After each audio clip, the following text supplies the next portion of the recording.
The hottest podcast in the world. From WWE to TNA by way of the NWA. It's referee Brian Hebner, legendary WWE referee and Mr. Refin Rant himself, Jimmy Corderas, and OVW and TNA senior official Daniel Spencer.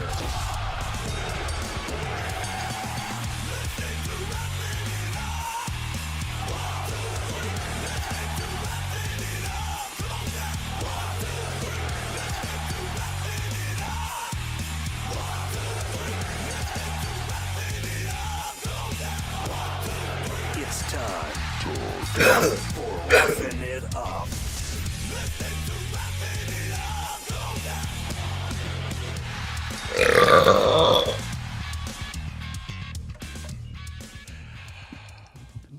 Well, that was one heck of a introduction, gentlemen. My name is RJ.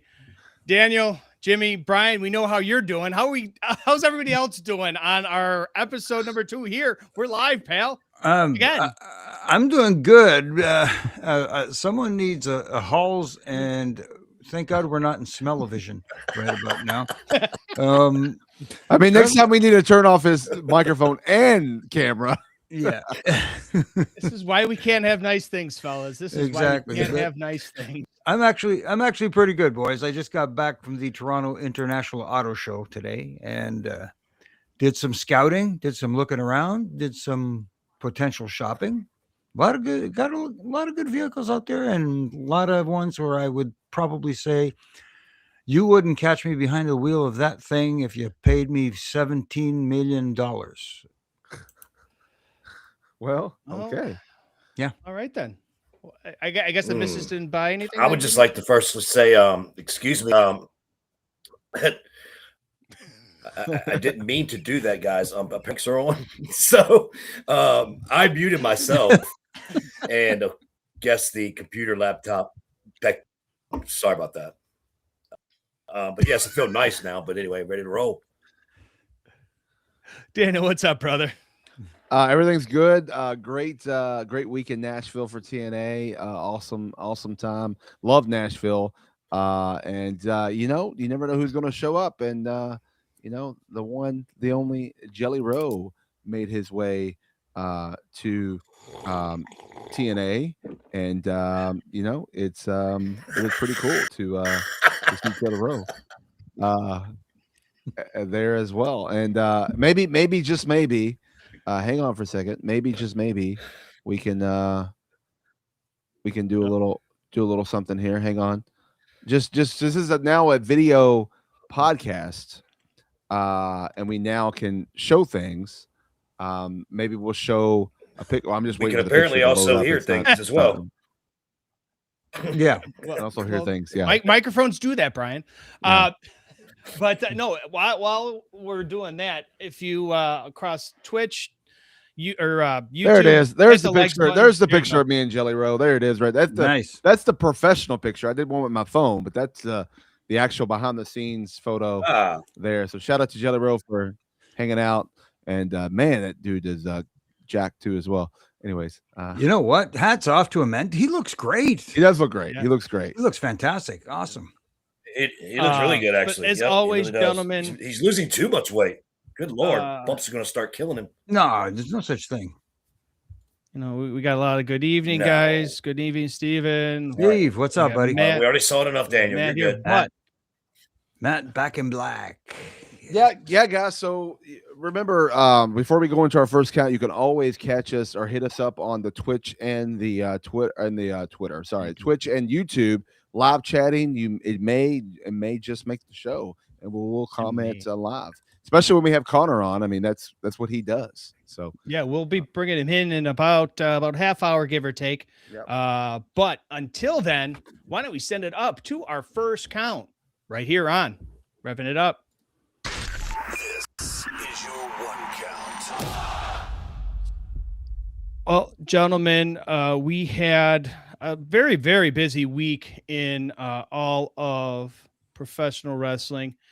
We saw a little bit of a rumor, or not rumor, it was out there on the internets, where Logan Paul was pretty much calling out Bad Bunny, man. I don't know That was right around the Super Bowl, if I stand corrected, right, Daniel? Yeah, I believe so. He just had a comment made about the possible match with Bad Bunny and just said it would be one of the most amazing matches of all time or something like that. So, but look, both Bad Bunny was one of those first before Logan Paul came in. Bad Bunny shocked and surprised me as far as for one of the first celebrities that I was like, wow, look what he's done. Since then, you've had Bad Bunny, you've had Logan Paul, you've had Jelly Roll, who we mentioned earlier, who's come out and done some amazing things in the ring. So, you know what? Sky's the limit, man. Let's bring him on. So he ended up having, excuse me, I'm gonna send over to you guys, but Logan Paul's queen said if Bad Bunny versus Logan Paul happened, I have no doubt it would be the biggest wrestling match of all time, like hands down, without question. That match extends so far beyond the WWE universe. It breaks all barriers of what people think wrestling is. You have the opportunity to capture a global audience in one match, and that was with an interview with SI Wrestling. So, Jimmy, man, this is something we saw with Bad Bunny when he was down in Puerto Rico. He had that match. Go ahead, Brian. No, I think Brian's glitchy there. Go ahead, Jimmy. Go ahead, Jimmy. You're good. No, I don't want to disagree with Bad Bunny. I mean, it is going to be a huge match for people around the world because you look at the following that Bad Bunny has. I mean, geez, it's massive. Logan Paul, regardless of what you think of him, whether you think he's a piece of you know what or anything like that, that's not the point. The point is he has a massive following as well. So if these two were to happen to get together at WrestleMania, guess what? There's going to be a lot of eyeballs tuning in to see what happened.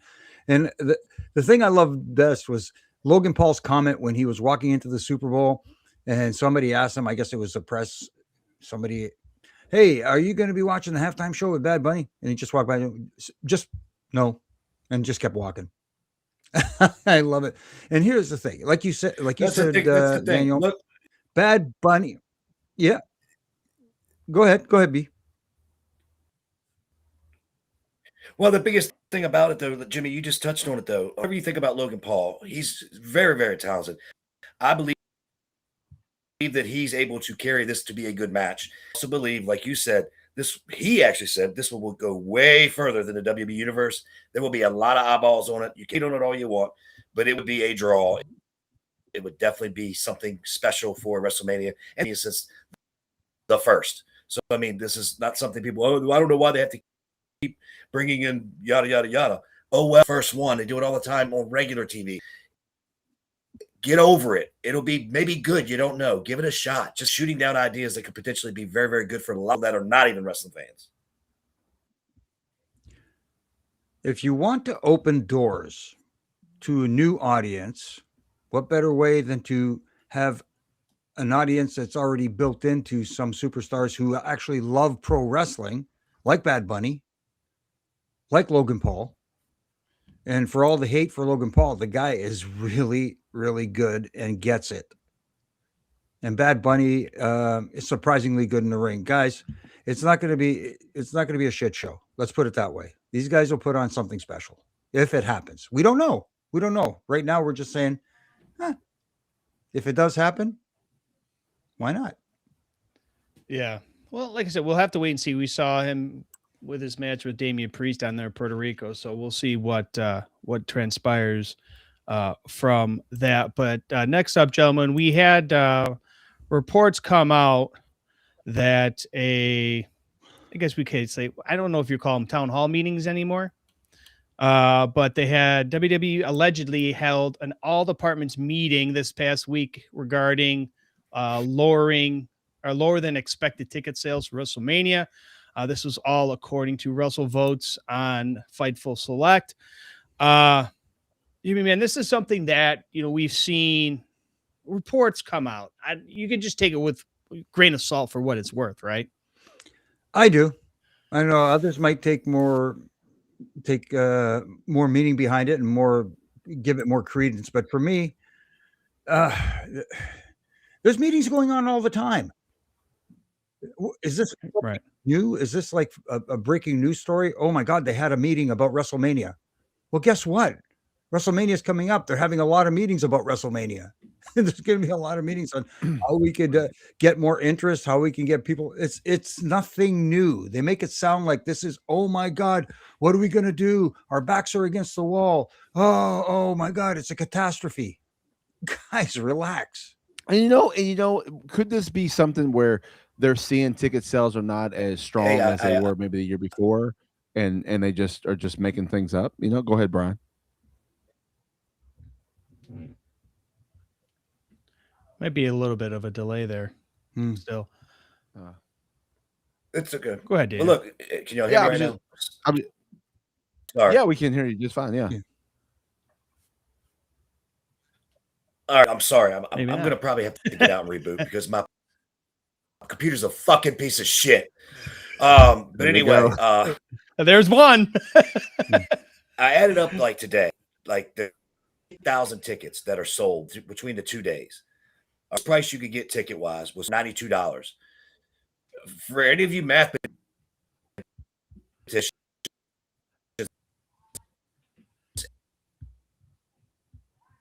oh, well, there he goes, and he's out. But it's just one of those things, Daniel. Is this something that, you know, because they're running the same venue, same town? No. Again, this year, does that matter? Well, no. Well, Vegas is very expensive, and everything goes up. Sure. That was the reason why I see a lot of chatter came against going back there. However, Vegas, the city, wanted it so much because of how much money was brought into the city. So it's one of those things. Look, it's WrestleMania. It's going to be a big deal no matter what. And I have a feeling when it's all said and done, they're going to be fine. They're going to sell the ticket. I mean, I have a feeling this is trying to get them to move and drop ticket prices down, which in my opinion, they should be lower anyways on a lot of events. I'm not talking just wrestling, concerts, everyone. Like, come on, guys, like relax on all this. Like it's way too much money that you charge for. I mean, I literally bought tickets to a show, Morgan Wallen, in May. And just to sit on the top level, it was like $200-$300. I'm like, what is going on? This is the top level of a 60,000-70,000 seat arena. And he's there for 2 nights as well. So it's like, why do you need, like, you could have easily made those seats $50 and still made a killing. Granted, a lot of that is Ticketmaster. A lot of that is, there's a lot of other things involved. Everyone wants a piece of the pie. But yeah, it's, you know, it's one of those crazy things that I think for sure Ticketmaster is and all that. Just it's too much, but they're going to be okay when it's all said and done. There's this thing that people have figured out as well, and I forget the name of it. What the specific name for how they do it with Ticketmaster and all those places. The day before and the day of, the prices of those tickets drop. Whatever's available, there is a price drop, and fans have figured this out. A lot of fans have figured this out. Well, it's been a thing. It's been a thing from Ticketmaster and stuff for a long time because right. This is nothing new from them. It's not new specifically to WWE. This is the way they do their business. On the day of, if tickets need to be moved, they drop the price, and fans have finally figured this out. And I think that's going to be a major part of it. But like you said, a lot of it too is the price of everything in Vegas. It's steep. The price is steep there for pretty much everything. Yeah. Something else that we saw last week in regards to Vegas was a lot of the businesses there have gotten word this past week that WWE isn't budging on these whole watch party blackouts that they're doing out there.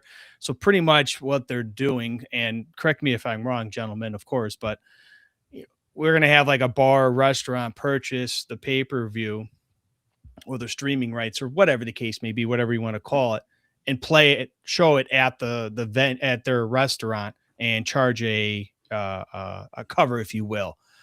So it looks like WWE, Daniel, is trying and so far successful in blacking out these people. Yeah, I mean that's another way of selling tickets or whatnot, right? So yeah. So I think that's a way of getting people. Hey, you want to see the show? You've got to buy tickets to it. And there's, you know, it happens in sports all the time. And I know it stinks for people that come out there that want to party and do other things, but it does happen in sports all the time. So I honestly don't see it being a big deal. This is the first time I think they've done it, and maybe they'll get backlash from it. I don't know. Maybe not. We'll see, I guess. You know? What do you think about this, Jimmy? Obviously, this is something that we've seen back in the day when you could you actually had to go to your cable supplier and buy the pay-per-view itself.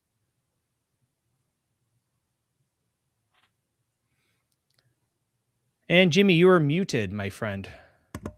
Well, I burped, so I had to mute.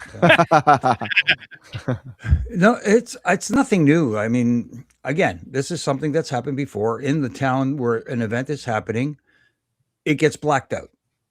It's kind of like sometimes when you have to have a premium subscription to a NHL package if you want to watch certain games that are blacked out in your area. Mm-hmm. You know, you have to pay the premium. This is different because it's, in a way, it's kind of taking business away, and these people are profiting off TKO and the WWE doing it. You can argue, well, no big deal. There you go. Steven brings up a good point. He says, "Oh, first of all, thank you for joining us tonight." He says, "How does that work with on a Roku or a Fire Stick?" DM me, brother. I'll let you know. Well, there you go. Yeah. I can't pull a Stephanie McMahon and do it live on the air. So, well, yeah, you can't. Well, you can. I But could think you're gonna technically. get that FCC knocking on your door up there in the greater We Canada. don't have FCC. We have Ontario, Canada, excuse I me. don't know what the hell we got up here. Well, regardless, We don't. Yeah, it's not FCC. It's something else. It's TFC, FUTV or something like that. I don't know. FU too. I guess there's got to be a trademark or something on that, right? All right, enough with the blackouts. Let's move forward on this. I mean, yeah, no big deal. So we saw last night on Raw, or excuse me, that last night on Raw. I'm so used to recording, so I got to talk about the past tense. Last night on Raw, we saw Brock Lesnar's advertised next week for Raw in Atlanta. A lot of rumor and innuendos out there. We're not going to talk about that, but Jimmy, you've worked with Brock over when they were on SmackDown when you were part of that brand, and as far as with the whole company in general. What do you think this is about? Whatever Brock wants it to be about. Well, there you go. Yeah, if he wants to come out and wreak havoc, let him come out and wreak havoc. I guess this is going to set up what eventually will be his plan heading into WrestleMania. It's going to be interesting. It's going to be interesting for sure. Brock Lesnar is a person who generates a lot of interest anytime he shows up on your screen. And whether people are on board with him or not, that's up to you. But you can't deny his presence every time he shows up. Bottom line. Well, right. And it all depends on how, obviously, like you said, Jimmy, it's whatever Brock wants, he's going to get. And he's going to do. And I guess we could say he's earned it. Yeah, we can hear you, Brian.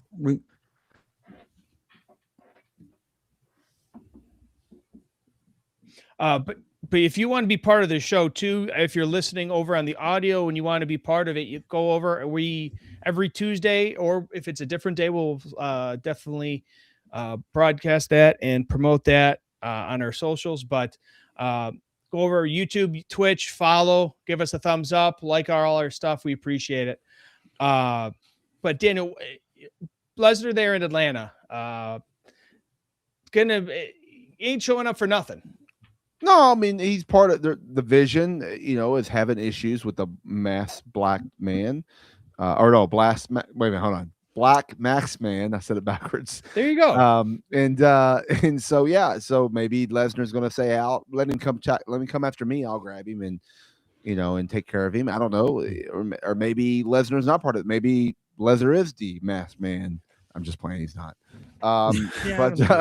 Are you I'm kidding? pretty sure we would figure that out by now. Yeah, so it's one of those things where it's about time, and it's WrestleMania season, so it's time for him to show up and do his thing. Maybe he qualifies for Elimination Chamber. Who knows? Yeah, because that's what 28th, right? Yes. Yeah, it's the next week. In Chicago. So yes, so this is the go home Raw before the Elimination Chamber. Right. So we may see, a lot of rumors and innuendos are out there too about who's showing up for Elimination Chamber too. So we shall see what that is. That's going to entail. Hey, you know what? Brock Lesnar could be inside the box. Well, actually, Brock Lesnar's so big, he would eat the box. So yeah, that ain't. Well, that's it. What's that old adage? If it comes out of a box, it's got to be over, right? What's in the box? I had a Brad Pitt flashback. Sorry, I'm just more surprised that you. I guess Brad Pitt is too. I'm just gonna listen this week, guys, because this is stupid. No, go for it. Go, man. Go. Yeah, You're go. here. Give me your Brock Lesnar stuff. Go for it. We'll wait. It's on a little delay, so we'll wait. No, I'm good. I'm just saying I'm having technical difficulties over here. What a shock. Me having technical difficulties.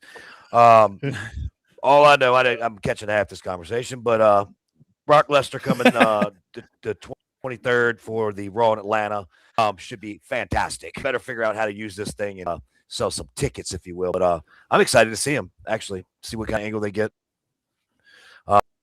You think he's going after Gunther? What do you think? That's what everybody's hoping for. I think that's what everybody wants to see. Whether they set that up on Monday, I don't know. It's going to be interesting. So we have Matt here says Brock in a box instead of Jack in a box. Hey, well don't say that too loud. Don't say that too loud because that'll come out. Yeah, it'll be a t-shirt soon. We also got one here from. I don't want to butcher that, so I apologize. I says, "Hi guys, I'm from Conman's community. Just wanted to share out the Twitch link on our Discord. So we appreciate that as well." Yeah, thank you, bro. Oh, here's another tip for Brian. Just log in your phone, man. Yeah, actually, that Brian, I would probably do that. Log in from your phone. Let's just do the from your phone. I think we will. It might work better since you're having computer issues. That we get you on the show. It's like old times again, Old times. But before we go up to a Refin review this week, I want to briefly talk about this while we got Brian here because you never know. They advertise next week. There's going to be a tribute to AJ Styles on Monday Night Raw as well. What do we make of this, Daniel? Obviously, we just retired. Gunther retired him. What do you think? Is this going to just be the tribute show, or what's going to come of it? There's going to be a tribute segment on Monday Night Raw, and we're gonna all get our answers if we really saw AJ Styles' last match or not after this tribute segment. Yeah. Be a good intuition then. I'm smelling something. You smell something? I do. Yeah. I smell something. Oh no, we made chicken tonight. Maybe it's burnt chicken. Brian, are you on your phone now? And he's frozen still. No, he's not frozen. He's not frozen. Yeah. Oh, he's moving? He's just delayed. He's gonna be throwing this computer against a freaking wall. I guarantee you that right now. Buy him a new computer and we'll be like, I'll pitch in $20. There you go. Well, that'll go far. Jimmy, man, we saw a lot of, information. You know who wouldn't have computer problems? Don't show him. He's really going to break his computer now. Yeah. We saw that though. He sees that. Throw it right out the window. Oh, God damn. Yeah. But Jimmy, what do you think we're gonna get here on Raw from AJ Styles? I'm sure it's going to be a wonderful tribute because that's what WWE does well. They do video packages. They do that sort of thing. I think it's going to look really, really nice. They're going to go all out for AJ Styles. And like Daniel said, we'll get an answer to, is this truly it for AJ Styles, or can they work some magic and have him come back for one more? The question is, if he were to come back for one more, who could that be? Ooh. Who makes sense? You have to make it make sense. It can't be just like, and for everybody out there that's screaming, oh, I can't look, he can have a dream match with this person and that person. He can have a dream. He can have a string of dream match. Newsflash, guys. You ain't getting that string. There's a knot in that string. It ain't coming loose. Sorry, guys. If it does happen, it's going to be a one-off, I believe, and it's going to be special. And who knows? It may not even be in the WWE, if you get my drift. Wink, wink, nudge, nudge. Maybe there'll be a impact made. Just saying. You never know. I didn't. But something I will say as Brian leaves, hopefully he'll come back with non-dial-up internet. But until then, let's set it up to a Refin review right here on. Oh no, that means Bye-bye. Wait, are you taking over for Brian since he can't mute Daniel? No, it's all. Oh, there we go. go. Okay. The button works. Brian trusted me with the button, Jimmy. So I have to do it. I have to do it.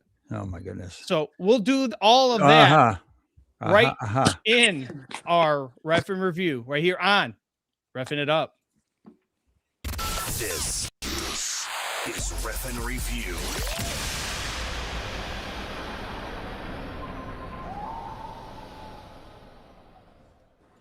Well, Jimmy, we saw a lot of great wrestling this week, but you had your eyes on one specific thing from AEW Dynamite from last week. Would you care to indulge us, please? Yeah. Don't get me wrong. I thought there's a lot of good action from Dynamite. There's a lot of good action from Collision this week. AEW definitely delivered with a lot of their in-ring product. Again, I don't like when the referee is a distraction, when they don't need to be. Now, don't get me wrong here. I'm not saying referees should not react to the action in the ring, especially when there's something like a strap match, a women's strap match between Thekla and Chris Statlander. You know you're going to get some painful looking offense in this one. I don't have a problem with that. I don't have a problem with the referee actually reacting. But when you go so over the top that it becomes like a bad high school play, where every reaction is like, oh my God, I can't believe they did. Covering your eye. That does more to take away from what's happening and make it feel like it's comedy, as opposed to, having people think, oh my goodness, I can't believe these ladies are really tearing into each other. You're hurting the match by doing that. Bottom line. And those ladies put it all out there. They work their asses off, and it's a tough kind of match to work, especially when you're having a strap match. And when you're in the background and in every shot that something's happening, there's a person overreacting to everything in that ring. It's a no-no. You don't do that. A subtle reaction will get more mileage than any other reaction where you go way over the top and sell like you're the one getting hit. Oh, and I think we actually have Brian in now. Can y'all guys hear me? We can hear you, bro. We can hear you. Oh my God, I have no clue. Just happy to be in the fucking conversation. Oh boy. Maybe we can get you on. I really don't know what's going on, guys. I've got it directly hooked to my router. I've got my Wi-Fi on. Lord and behold, The only thing that works is my phone. Okay, got it. Well, that works. So what did you end up taking? Or did you hear anything about the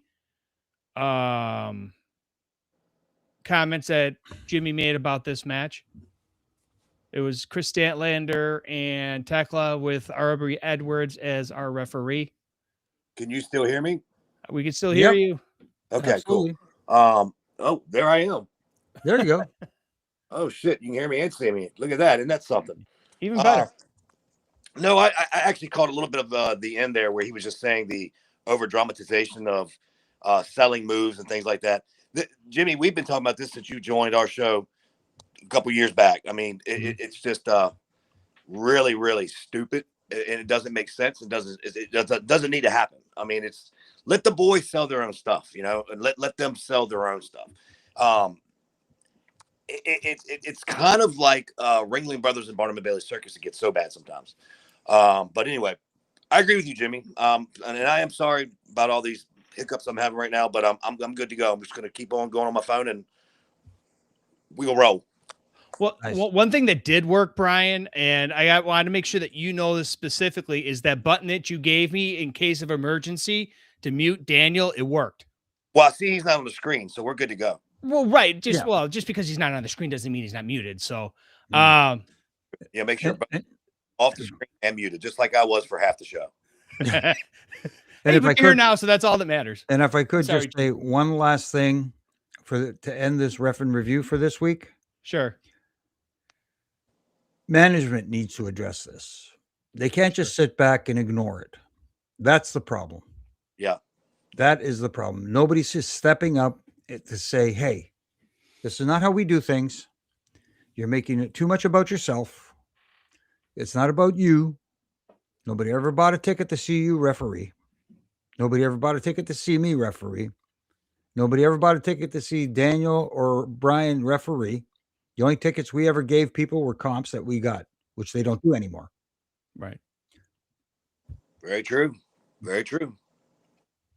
Gentlemen, you got anything else to add, Brian? Or Well, I had a lot to add to the earlier portion of the show, but I guess we'll just have to wonder what that may be. But otherwise, no, I'm good to go, RJ. we could do a private stream for that separately. I'm sure everybody would love to see that. But until then, why don't we send it up to our second count? We'll have to welcome back in Daniel, unfortunately. So we're gonna have to hit that button again, and we'll bring in our very special guest, Mr. Conrad Thornton, right here on Refin' It Up. Hi, Dan. This is your 2 count.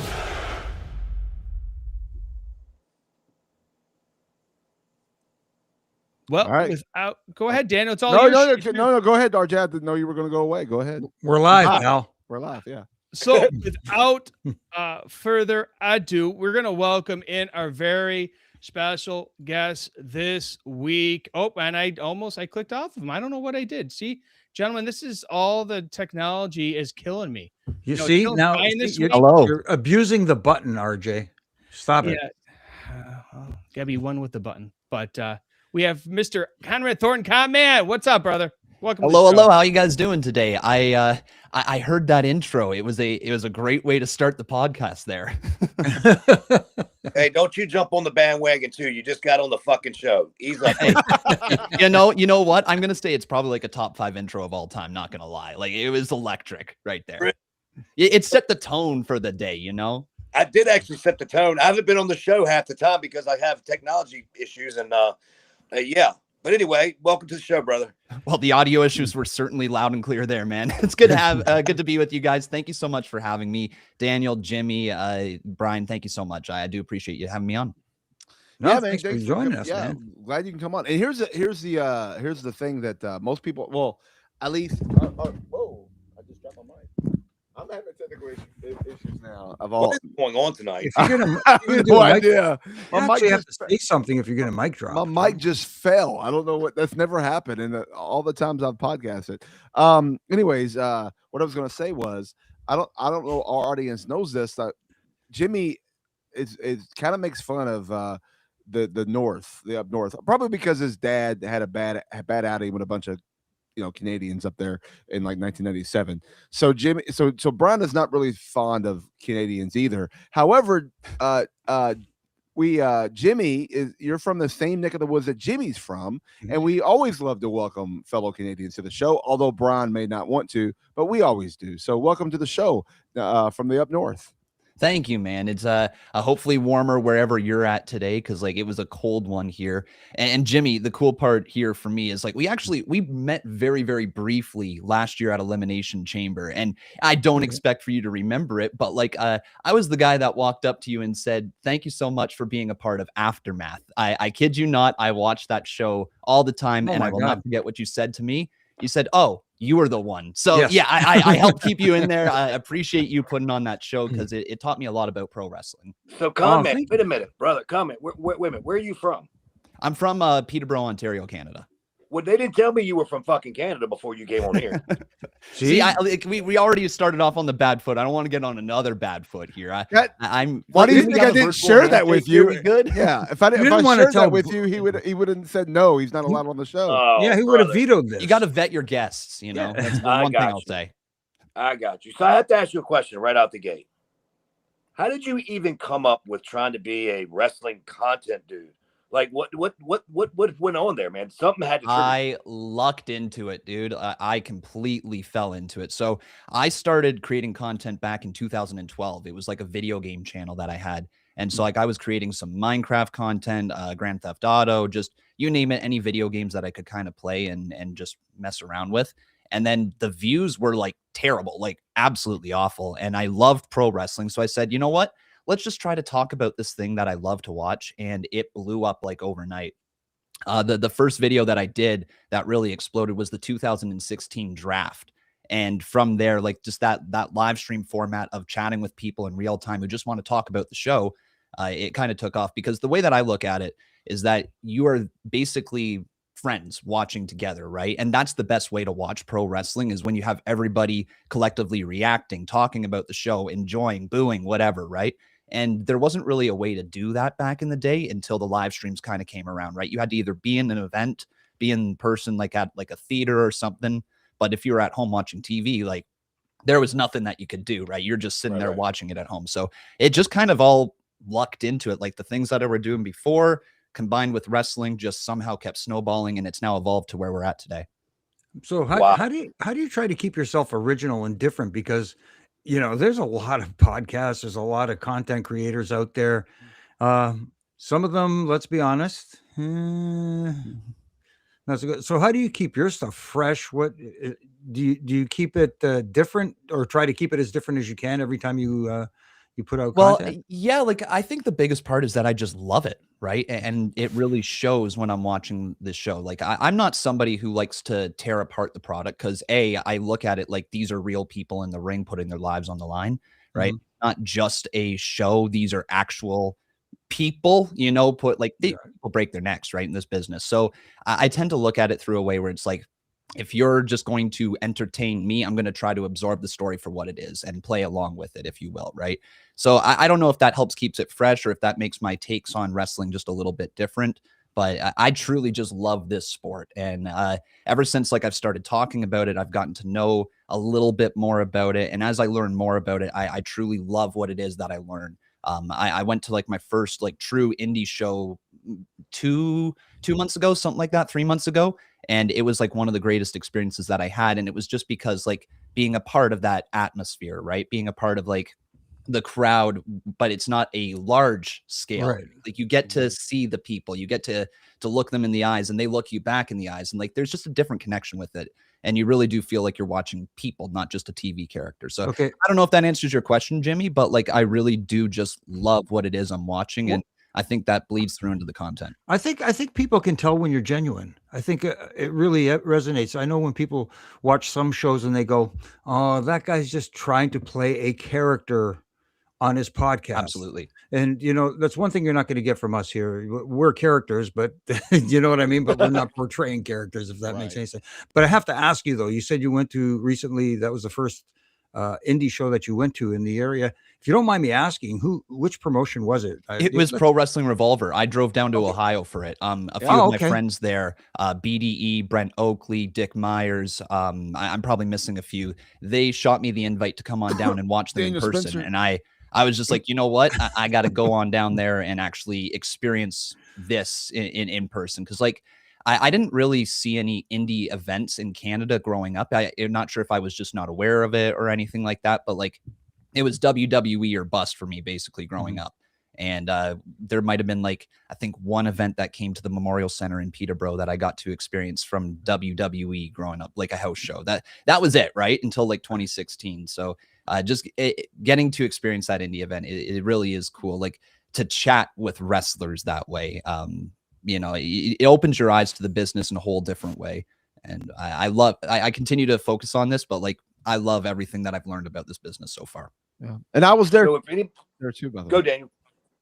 That's where we Yes, you were. Yeah, you were. where we first met. I think it was that show. Because I remember, Yeah. I actually remember being in the ring and I looked over and saw you standing there. I was like, I can't remember who was the person. I walked over and go, that's the content guy right there. And I just pointed to you. And you like looked at me and I'm like, so that after the show I get to meet you or whatever. But I can't remember who it was I was talking to in that first match at Ref. But I was like, holy shit, that's the content guy there. So yeah, it was funny. See, that's surreal to me because like that's the reaction that I have when I go to the shows to you guys. Like, holy shit, it's this guy, right? Yeah, I don't look at myself that way. I'm a fan, truth be told. I'm a fan who literally lucked into having an audience. Wait a minute, comment. You're a mark. I'll take it. I'll take it. I do not take that. We all are. Well, we all are marked. Yeah, exactly. I truly love this business. I don't want to think of myself as the mark that is like freaking out if, you know, you're 5 feet away from a wrestler, right? I have respect for this business. If you're busy doing something, you know, I'm not going to take up your time that way. But like, if I could shake your hand, say hi, introduce myself, absolutely. Like I love to just do that. Again, they're just real people, man. You got to treat them like real people. So let me ask you a question real quick, Daniel. I'm sorry, you have next, I promise. So I've seen you and knew about you, right? But then I started seeing you on like on the beginnings of like WWE when they show the Cena like turn, let's just say, and it shows, I guess, the content creators like their true feelings. Is that your true feelings? Or are you trying to be you trying to sell us, or you working us? So like, really, like I get this a lot. I do get this a lot where it's like, are your reactions fake? And no, they're not fake. They're certainly turned up for entertainment on stream, right? Like the feelings that I'm having, I'm going to be honest about what I'm feeling on stream, but I'm also going to react in a fun way because that's how the audience will be able to play along with it as well, right? Like, I'm not saying that my reactions are fake because they're not, but it'd be a lie to say that they're not they're turned up for entertainment. Fair enough. Yeah, I mean that's nothing wrong with that. That's the way it should be. Yeah, you should. I mean, turn it up. Why not? Recently, and I know this is probably something we should have talked about a little later, but I'm gonna get to it now. Recently, you got the invite to come to the TNA debut on AMC. You, along a few other content creators as well. Tell us a little bit about that experience. How did that come about? And how did you feel about that show? Oh, first of all, it was really, really fun to be there in person. I always say that a wrestling show is way more fun in person than you could ever experience on TV, right? To be a part of that energy. And like, that's exactly what I took away from the AMC debut for TNA. It was very fun. The energy was high and you could just feel like the excitement backstage, right? Like I was so fortunate enough to be able to be backstage and get to chat with a few of the wrestlers. And thanks again to TNA for allowing that to happen. But to be back there, you could feel like everybody was so excited to step through that curtain. They were so excited to get this new era underway. And, I know there was like some issues from like the broadcast standpoint that people said, but it certainly seems like TNA listened to that and they adjusted moving forward. And that's what you love to see, right? A company that is going to listen and hear what the fans have to say. Whether or not you agree with the fans or not, right? But they heard what was being said and they adjusted moving forward. But that whole energy, that whole vibe, very, very cool experience. I loved every bit of it. I cherish that I was in a position to be able to go and do that because I don't take it lightly that this business used to be very, very protected and something like that probably would have never happened, 10 years ago. So I'm very fortunate to be able to be a part of it. And yeah, just shout out to TNA for having me. So we have a portion of our show that's actually just audio only, obviously, on all these other platforms. So I want you to tell me what your job title is and what it entails. Sure. I'm a content creator, and my job is to create as much content as I possibly can. I am here to add to the conversation, but not take away from the business. First and foremost, I just love wrestling. I'm a wrestling fan, and I want wrestling fans to chat with me. Now, when you say come up with content, what kind of content are you trying to come up with? Trending topics in the world of pro wrestling, whether it be like, something stupid like what's in the box on WWE, right? Like, that's going to talk. We're going to have all these different options of who could be in the box and who's going to wait a minute. Elimination Chamber. Wait a minute, comment. That's great. What's in the box, brother? I wonder if it's the second coming of the gobbledygooker. It might very well be. No, stop. You know what? Hey, serious one I'll throw out there. I wonder what Danhausen is doing. I wonder if he could emerge from the box. I'd be down to see a little Danhausen action. You know what? You might be onto something right there. As long as it's not a giant egg. I'm right. Happy. Yeah. If we have to wait another 4 months for the egg to hatch as well, I don't know if I'm down with that. Right. Very cool. Right. Very cool. Well, according to Bruce Pritchard, anything that comes out of a box, it'll be over immediately. So exactly. Yeah. So. I don't know how we've seen a golden egg in the past. I don't know if this egg's going to get over though. Nah, that's true. So content creating for AJ Styles retirement. What do you do about that? What is he going, man? Is he going? Okay. I want to believe that it's done, but also the wrestling fan of me wants to see one more from him. It felt like he was done. It really did. But also at the same time, it's wrestling, right? Anything can happen when it comes to wrestling. And with him going on Monday Night Raw next week, they could maybe pull like a quick little bait and switch or something like that. If I was a betting man, I think AJ's done. That's just what I'm going to say. I'm not going to go against the man who is filming stuff, crying, all that. I'm going to listen to what is being said right now that he's done. And then if he comes back, I'll be very, very pleasantly surprised. Well, and I'll say that he was on Stephanie McMahon's podcast, and when he asked about why he didn't lay down the gloves, and he said, because what if I could wrestle tag with my son one day? What if I could do, what if? So I just didn't want to do that. When I do that, there's no what ifs, and that's the reason why. So him saying that, to me, it made me think, okay, there's a possibility, whether it's for that company or for another company. Yeah, like he did certainly eye up the TNA title on that debut on AMC. That so you never know. Maybe one more run for AJ there, one more match would be really cool. It'd be a nice way to tie up his career, right? Nice little bow at the end of the career. Yeah. Definitely. I have to ask you though. Now you're making my brain go. When we ran into each other at Elimination Chamber, was it up in the media section by any chance? It was. Yes, it was. Okay. Did you have any of that catering? No, I didn't get access to the catering. What? I'm not at that level yet, Jimmy. Wait a minute. I thought everybody had access to that. It was. Oh, well, then I was not made aware of it then. Oh, my goodness. We were luckily sent by Netflix, me and another creator, Santi Zap. We were sent there. And he's also from the Toronto area, right? He is. Yeah. I think he's on the other side of Toronto. Peterborough's this side. He's Kitchener or something like that. Right.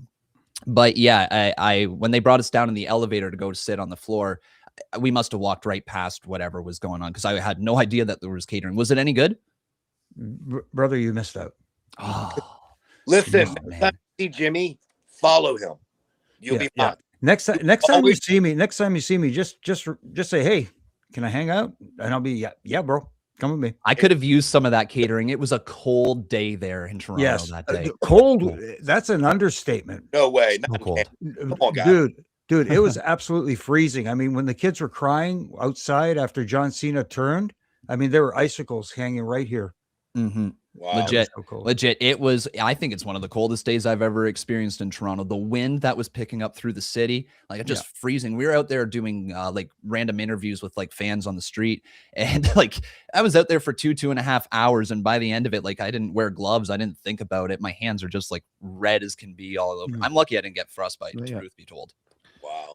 So right here, we got a question here from Stephen Camp on YouTube, sorry, I almost said Twitter. How does Connor deal with the negativity from being a wrestling content creator? So yes, I mean, I'm sure you get bombarded with negativity all the time. Yeah. I used to be worse at dealing with it. I think I used to let people's thoughts and opinions online get to me a little bit more, right? And as I just started to make more and more stuff, it became less and less important to me, especially Twitter. Twitter, it's very easy for just like random people to say a bunch of things and feel a lot louder than it actually is. But from my experience online, the positivity usually outweighs the negativity. And as long as you don't feed into that negative side of things, you're going to continue to attract people who are positive towards you. So my YouTube live stream chat, generally speaking, is awesome, right? I don't have issues with it. Twitter, you'll get clipped out of context or whatever. And it's just like, it's nothing at the end of the day. It really doesn't bother me.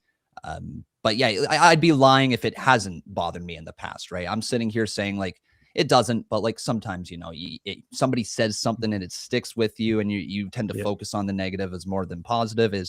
It just kind of sends you for a loop. But no, generally speaking, I tend to ignore it, and it works for the most part. Here's something that I think is pretty cool that I noticed. Wheezy, another friend of mine, BDE, who's now obviously with TNA, all these different content creators, you're all friends. And what I think is cool is that you technically are competition, because you're all streaming at the same time, you're all watching everything, but yet you obviously have your own audience, you do your own thing, but like, what is it one of the, like with us with referees, for example, there's competition, but it's like we all want everyone to succeed and do well and grow and help one another. Yeah. Is it the same concept with that too? Do you all like just want each other to be successful and just have the best show possible?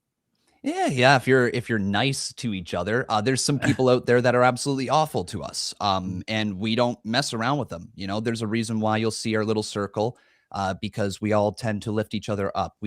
It's a weird space because like for the longest time, with me coming from back in like 2016, starting pro wrestling content, from like 2016 to I want to say 2020, there was like this whole like your own island, you're competing for viewership, right? There's not a lot of viewers to go around, and you would just kind of be like, okay, if this person's doing really well, why are they doing well? And like people started copying each other and all that, and it wasn't a really healthy space to be in. But after 2020, maybe 2021, there started this new wave of content creators coming in, and a lot of people just wanted to see each other do well because they understood if one person does well, everybody does well. Right. The space grows. And originally, like, let's say, I don't know, maybe there was 200,000 people to pick from before. Well, now you got all these different creators that are growing outside of the space. And now there's like 2 million people that maybe you could pick from, right? And so all of a sudden there's all these different people that were never wrestling fans to begin with that watch us because we're legit fans and they want to enjoy the product alongside of us. So yeah, they're like, I'd be lying if there wasn't competition, but it's healthy competition, right? Like you see each other doing well and you're like, okay, why did that person do well? Awesome. But we'll also drop little hints. And a great way to showcase this was a few years ago, before like all the clips started showing up on social media, you used to have to edit the clips like manually. So you'd have to put your reaction on the top and then the whatever clip on the bottom, right? But then once this product or this thing called the vertical canvas or something like that came out on OBS, you could now in live time put your face on the top and the clip on the bottom and start to roll it out. But it wasn't like a widely known thing. And so us creators, once one person figured it out, shared it with everybody else, right? It's like, this is what we have to do in order to make this happen in like real time. So it was literally something like that led to all these clips on social media, was just one person figuring it out. So that's actually similar to what I was going to ask about a question, because this is our second video podcast. We've been episode 201, or 202, excuse me. We've done we did 200 episodes before, strictly audio only. Then we had video, we seen each other through Zoom and whatnot, but we never went to this platform. And this is, last week was our first. As you can see, we're still having technical difficulties on this show, so we're all growing pains learning. But yeah, the content like immediately got. I haven't even watched, because me being in the wrestling business, I don't.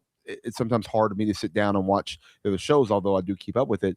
But I'll find out what happened sometimes by seeing your all social media clip pop up on Instagram or whatever, reacting to something, and it's not just you, but it's others as well, pop up, and I'm like, that literally just happened 5 minutes ago or 10 minutes, and I'm already seeing it. Like, is it you all? Like, do you have a social media person, or is it using an app?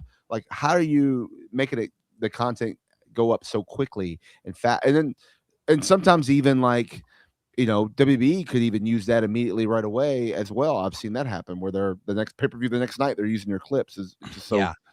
So no, it's quite the system that I've got set up at this point. I do luckily have my great editor who's with the channel. Not only does he edit my long form content, but he also will do the uploading of my my clips in real time. I used to do the uploading of the clips in real time, and I found most of my stream I was sitting there looking at my phone like this. Right, it didn't make for great content, and so I found a way to be able to get him to do that, but. A lot of the other streamers out there, they do clip on their own as well. They don't have somebody doing it for them. And it's why sometimes you'll see people be really on top of it, but also other times kind of falling off with it, right?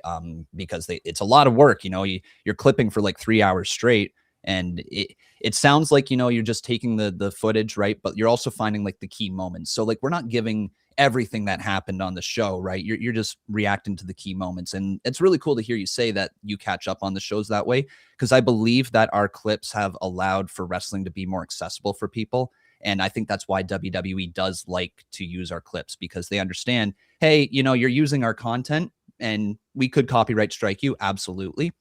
But if we can use your reactions to add to the show, then we're kind of like a give and take, right? 100%. And I think that's what why TNA is on that too. I mean, I think now that we're on AMC, I see more and more content creators watching TNA, which I'm all for all of you all to watch the show and do it and go with it, and just makes everything better. It makes more viewers watch it. If that's how they watch the show is through your show, I don't care. They watched it, The amount of people, and this is still mind-boggling to me, that before WrestleMania 39 that came to me and said, you got me back into pro wrestling because of your clips, right? Sure, the stories that were going on drew a lot of people back into wrestling, but because our clips were so accessible, a lot of people thanked us for getting them back in, because like it would just pop up randomly on their TikTok or on Instagram. And they're like, oh, I got to check this show out. And a lot of people bought tickets as a result, right? Which I think has got to be the end goal, try to drive ticket sales. Yeah, right. Well, I think a lot of it has to do with the fact that, like you said, you have more of a positive attitude as opposed to a negative one, because if people see your positive attitude, maybe that would incline them to come in and say, hey, you know what? I've been a lapsed fan for a little while. Maybe I want to check this out again. Maybe he seems to be enjoying it. Maybe I could enjoy it too, as opposed to, oh, that was the drizzling shits. And then if you tell them that, all of a sudden people say, well, if it's the drizzling shits, I'm not even going to bother. Right. Exactly. I don't want to hurt this business at all. This business has given me a life that I could not ever imagine, just from watching it, right? So the last thing I want to do is hurt this business. I want to present it in a good way, in a fun way that makes people want to watch as well. And I believe I do that through my live streams. So Connor, do you have any kids?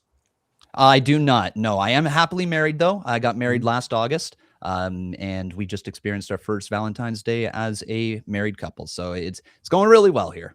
Good for you. Oh, wait, did you spend Valentine's Day watching Collision? No. We watched the Olympics. Smart man. Yeah. Well, you could have also all the Olympics. Hey, there were some people that spent Valentine's Day in Nashville watching TNA taping. So, but that's different. That's a night out. That is a night out. That's a night out. Right. Yeah. As I was actually there for Pro Wrestling Revolver's show, where good old Brent Oakley turned on my boy BDE. Yeah. And they mentioned Nashville after that. And I'm like, I don't think I can swing going down to Nashville on Valentine's Day. It's probably the right call going home. And it certainly was, because I don't want to know what that would have been like. Right. Yeah. So Connor, I want to get back to the question about being a dad. You ready? Yes. All right. So if you had a son, he was sitting beside you and you said to him, or your son asked you, Dad, what is the coolest thing that's ever happened to you never dreamt of that you've been able to do in the wrestling business, creating this content that you say you're doing for wrestling? What would you give him? What would you tell him? Getting to go backstage at TNA legitimately. That was like the moment where this crossed over from being like, you just talk about wrestling to, hey, like people have seen your stuff and like real people have seen it, you know, getting to go backstage and experience all of that, what a wrestling show looks like when it's being run behind the scenes. The energy of just like wrestlers chatting with each other, that it was just one of the coolest things. And if I was just like, yeah, I got to the point where like TNA felt that my content was good enough to invite me to do something like that, a legitimate promotion, then hey, I'm cool with that, man. If that's where it ends, that's where it ends. How'd they treat you, particularly Moose? Moose was awesome. Actually, we were at Wild Wing after the show, and Moose came up to the table just for a little bit. Wonderful guy. Shook everybody's hand, introduced himself, all that. We had a little conversation about some social media stuff, and that was that. It was really nice meeting him. What the hell? How about Lish? Lish, Lish as well. Yeah, Lish we saw late. We were playing cards in the hotel lobby, and they're coming back from wherever, and she said like, man, the content creators are shutting things down. How about that? And yeah, that's my one interaction with her. Who was the one when you were backstage that made you think, you know what?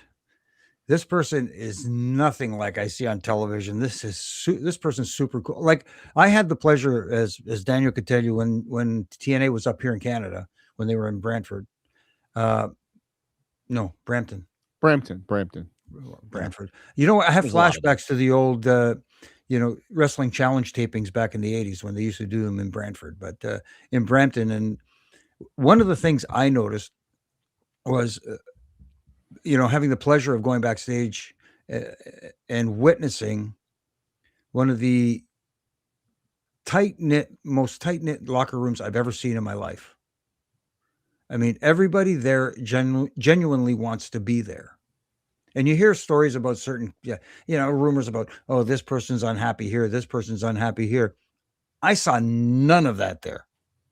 Yeah.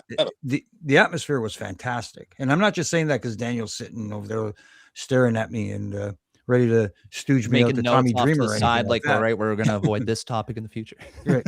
Exactly. No. Did that take you aback? Because you know how wrestling fans are. Sometimes they hear certain things about backstage. Sure. Yeah. No. It was really just cool to see those wrestlers interact. I don't want to say too much, obviously, about like who you saw chatting with each other. Here's a picture. Yeah, great photo right there. Yeah. There we go. There's all the guys right there. We got Nate, Minnie, Con, which is me, Conman167 on YouTube, Wheezy Blonde, and Alex from Queen of the Ring in that photo. Yep, there they are, guys. You watch it on the video, there they are. So, all right. To answer your question, though, as somebody who like completely like blew me away with, and it shouldn't have blown me away, but AJ Francis and AJ Francis has done a lot with the content creators. Why'd you have to say his name? I know, I know, and he's probably not going to like it either because the dude's like the best heel in the biz. But like, according to him, he is. Yeah. Just ask like he's done a lot for the creators. A few years ago with the Digital Media Championship, he reached out to us and said, hey, if you are interested in reacting like to these clips, TNA is cool with it. We want to try to blow up this Digital Media Creator Championship, and like just interacting with us that way, posting our videos onto his socials. AJ was really great early on, and he followed up with that by going way out of his way to make sure everybody backstage got an interview with him. He went to each one of us. We didn't go up to him. We kind of had like a little media row going on, and he walked up to us, said, hello, great to meet you guys, and gave us all some content, which was great. So yeah, AJ Francis truly blew me away. He is a wonderful guy. So I'm guessing you're a bigger TNA fan than you ever thought you would be at this point in your life. You know what, Brian? I watched TNA growing up quite a bit. I've always had a soft spot for TNA. Through the years, it's been like tuning in, tuning out, but like it's always been one of those promotions that I chose to watch. For me, I was a giant Jeff Hardy fan growing up. And so when Jeff Hardy went from WWE, I want to say, what is that, 2008, 2009 to TNA, I followed over and I started falling in love with some of the people there. I loved a little bit of that era with like Booker T, and then you got the Motor City Machine Guns with the tag team division. The X division back then was fantastic as well. Like, no, I've always had a soft spot for TNA. So like, that's why I'm saying it's really, really cool that I got to go backstage to it, because this promotion that I watched growing up, you know, I'm there. I'm there for it, which is really cool. Awesome. And were you backstage when the Queen showed up? You know? No, I don't think I was. That was what Dixie Carter. Maybe I missed it. I'm not too sure. Dixie Carter, by the way, is the queen of TNA. Okay, no, sorry, I was not backstage for that, or at least I didn't see her there. Yeah. Oh, they booted you by then, huh? Yeah. They're just like, get these marks to the seats, okay? Here's something that popped up. A question here for one of our listeners, Crazy Mikey. He said, if Conman could change anything in WWE or to make it even better, a product, what would it be? I'm a big production guy. It shouldn't be a surprise with me live streaming. I like the way that the backstage segments used to feel versus now where it's like overly like rehearsed, almost like every line has to be delivered in like such a clean, crisp way. I kind of like a little bit more rawness to it. So like I would make the backstage just feel a little bit more gritty. Like when you go for a backstage interview, something like that, I think would just add a little more realism to it. I'm going to ask the same question though, but I'm going to insert 3 other letters or 6 other letters, both AEW and TNA. Same question for each company, if you could answer that. TNA, I want to say continue to make those strides from the production standpoint. Audio is such a big deal. Having clean, crisp audio so that when somebody is talking, you're not having to adjust your TV volume, right? As a viewer, that's one of the biggest things that I can't stand is like having to adjust my volume on the fly, right? And turning it up or turning it down. So like something like that, making that audio a little crisper. With AEW, I have to be real. I have not been watching the product that often, and it's not from a lack of interest in the product. They have some of my favorite wrestlers in the world, a part of their brand, but by the time Wednesday rolls around after streaming on Monday, Tuesday, and then I got Thursday, Friday, I need one day off. And so I tend to miss a lot of that in live time. So when it comes to AEW, I don't know, maybe finding a way to get me to tune back in, right? In the nicest way possible. It hasn't grabbed my attention by any means. It hasn't been saying like, I have to check out this product. So I don't know, maybe something like that, maybe a big splash. I'd say it. AJ Styles would draw me in over there, but like I don't think that's going to happen. Hey, no, sir. No, sir. I missed we had a whole subject about AJ's tribute show next week, and I missed the entire thing because I was sitting over here fucking with cords and stuff, trying to figure out how to get my computer back on. Brian likes the F word, by the way. Yes. Hey, it's a good word. It is, right? Because it's a good way to just tell somebody to, off, right? Exactly. I get told it 10 times a day. We're good. Only 10? Probably by only. Hey, is those small numbers for you, Jimmy? The minute. All right. Minute. Yeah. So, dude, why don't we do this? So we know you're creating content as we speak, probably. So put out your plugs, man. Put out all your handles, all the stuff you got, whatever you want to put out there. We'll shut up. The floor is yours. Take it away. I appreciate that. You guys can follow me on Conman167, whether it be on TikTok, YouTube, Instagram, Twitch, you name it, all the platforms. I am on it. I am live for every Monday, Tuesday, Friday with WWE content. We cover TNA here. We cover all the PLEs and special events and more. So if you guys like pro wrestling and you just want to chat with somebody who loves this business, I'm your guy, Conman167 on all socials. Hey, and I followed you on Instagram today. You better give me a follow back. I will drop. I think I'm already following you. If I'm not, I will definitely drop that follow back. I can't check because I'm doing a podcast and a video live thing on a phone. So, what is it? Fair enough. Hey, you pulled through, though. You pulled through. I had to do something, I mean, I wanted to see you, Bob. I mean, come on, dog. I gotta get with these content creators and make myself important again. Here we go. I appreciate you guys having me. By the way, real quick, I just want to let you know, I have to. I don't think Conman knows this. Don't you do it? But Earl Hebner is by far the greatest referee of all time, and here he is, right here. This dog. And Brian Hebner just wants to tell him to suck it. I was going to say, I thought you were going to use the other F word over there. No, F word. No. All right. My dad's involved in it. Other than that, it would have been. Yeah. Oh my goodness. Well, and then So, anyways, I just like to rib Brian because Earl trained me on how to be a great referee, and he did a great job. Yeah, he trained him. Yep. As you see, That's awesome. Conman, we like to play with dolls here.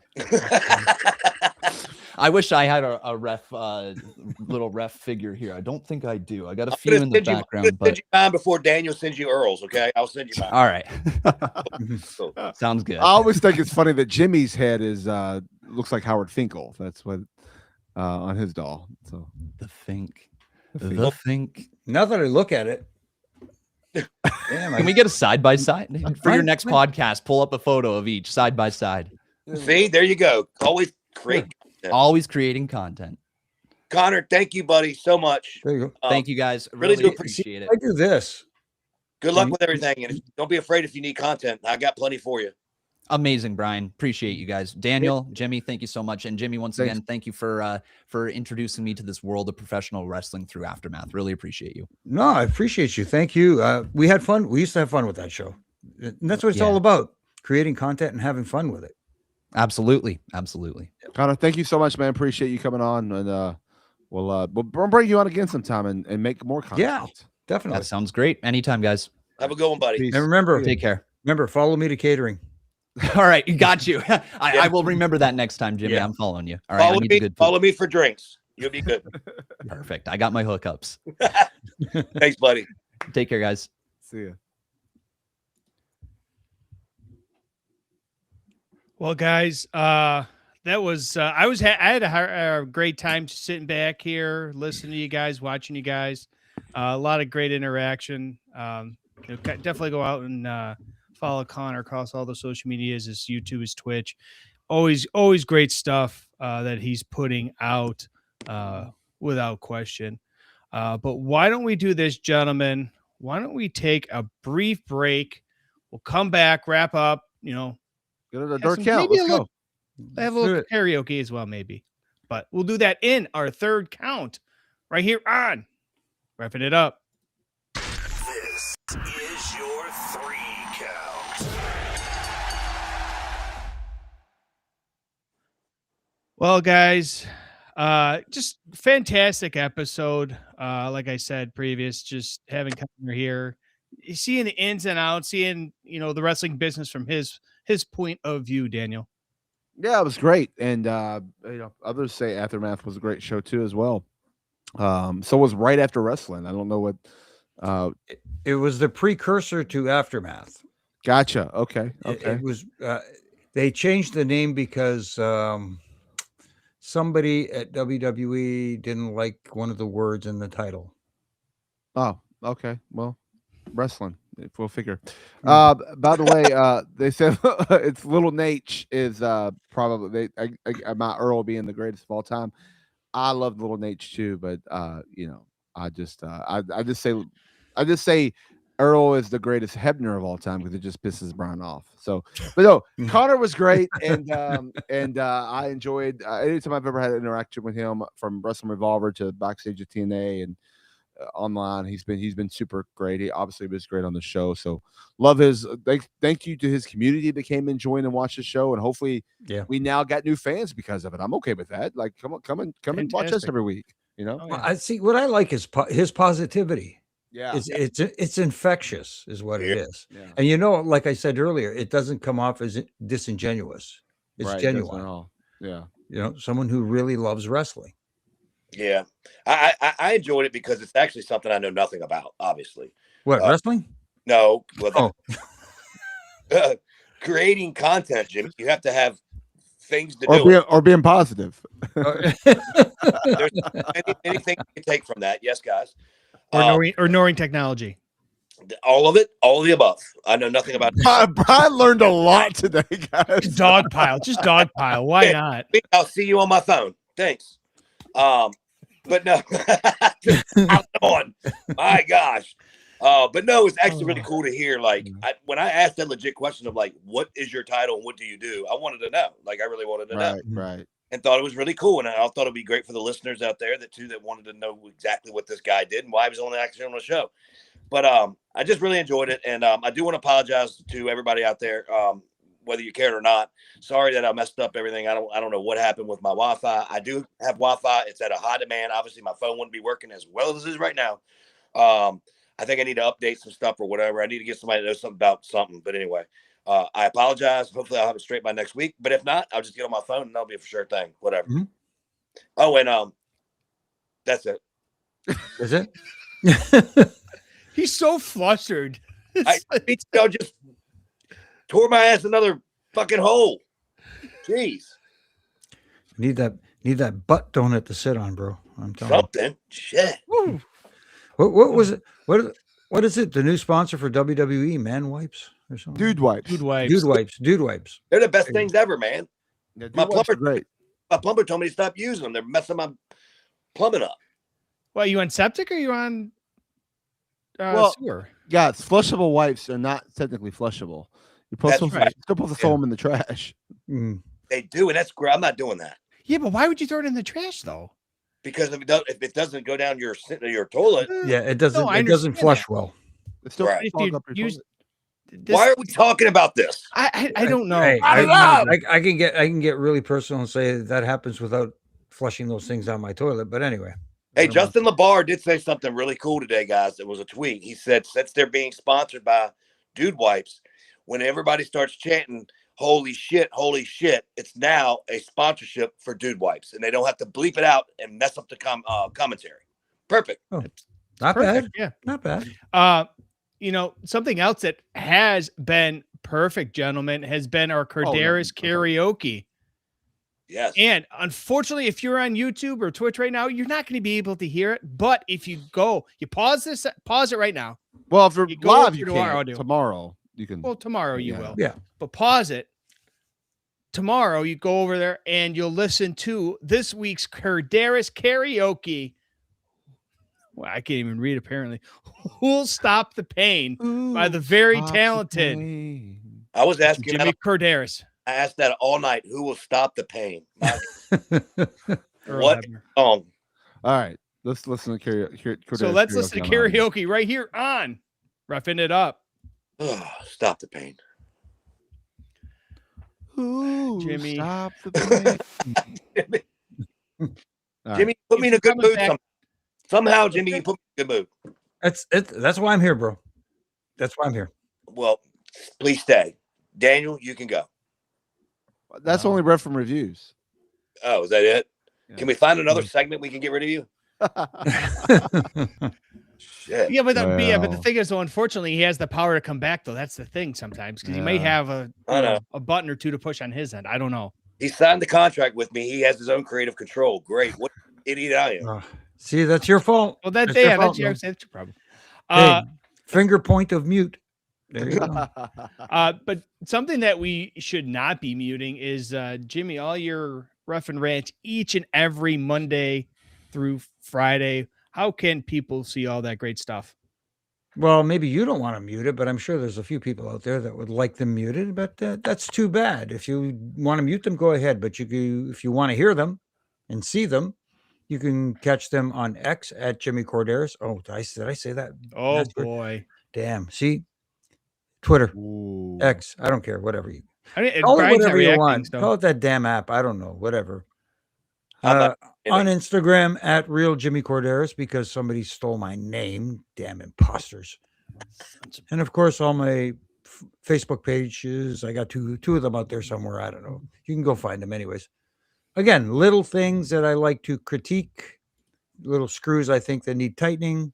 You can agree, you can disagree. And how I respond depends on you. Yeah. If you're nice, guess what? We can have a nice civil conversation. If you're not, brother, you're going to be Well, screaming, "Who'll stop the pain?" Ooh, I like And you can actually join myself and my good buddy Donnie De Silva on Huge Pop Radio this week. We got one half of one of the best tag teams ever, in my opinion. Very underrated and not discussed enough. Wildcat Chris Harris, part of Hey, America's Most Wanted. I just saw him. Really, He was really good just an dude. actor. You know, really nice conversation. Glad to have him on. He started a new podcast as well.